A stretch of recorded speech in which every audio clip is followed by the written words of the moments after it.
people living along the sea to communicate. Yeah. So I have that voice coming from my hometown, and people living in the forest.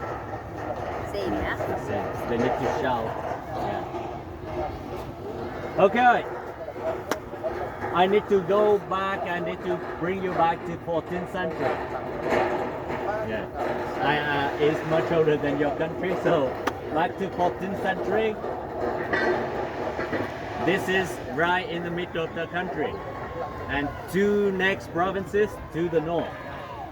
Maybe it will be your next trip. It's called Quang Binh, where the Kingdom of the Caves, and there's a pass there.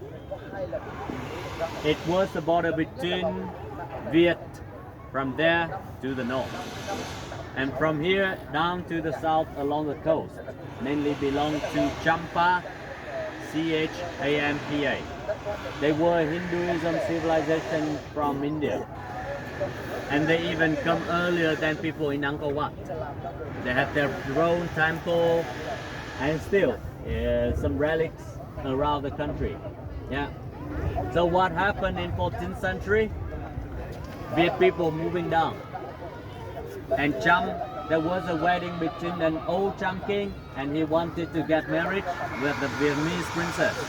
So the land from that down to Quang Tri, where I come from, is called DMZ now, and Hue. And the pass yesterday we drove on, Ivan Pass. The land, 3 provinces between 2 passes, was the gift for the wedding. Wow. So, ladies, ask for more. I thought you answered already. We are too late.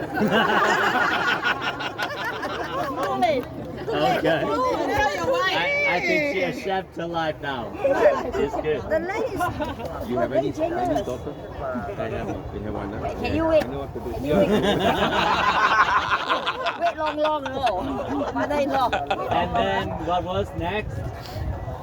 Hue belonged to Vietnam since then, but nobody came to stay in this area because you know why? It's so difficult with the weather. The land between 2 passes, there's a lot of floods, typhoon every year. And when it's hot, because it's like the arms to protect it, and it's really hot and humid in this. And we import one kind of wind from Laos. There's no sea there. Laos, and it's really dry. And we suffer a lot of the weather. Then nobody came. Since mid of 16th century, there was a man who came, and he was the one who built the pagoda, the one we are going to see after this. Yeah, that is the first monument in Hue, and that belonged to the period of time we call it the Lord. It means he just governed the whole small area, and it's called Nguyen, Lord. And then he moved the power down. Hoi An, moving down to the south too. And after 9 lords, there was a short time dynasty called Tay Son, 24 years only. Yeah, they got the power, and they tried to kill all the descendants from the Lord. But there was one son survived, and all his effort to try, but also he got the help from French. That explains why we have French later. And he became the first king of Nguyen dynasty. Decided to build the citadel as the main palace right here.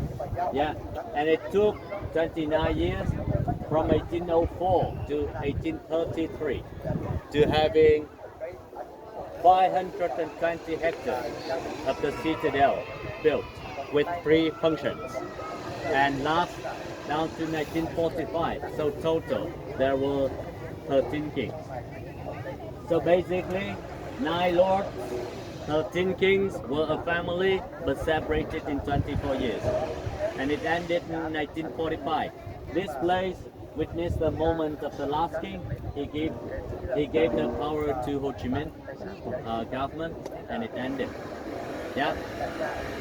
So this palace was built from scratch. So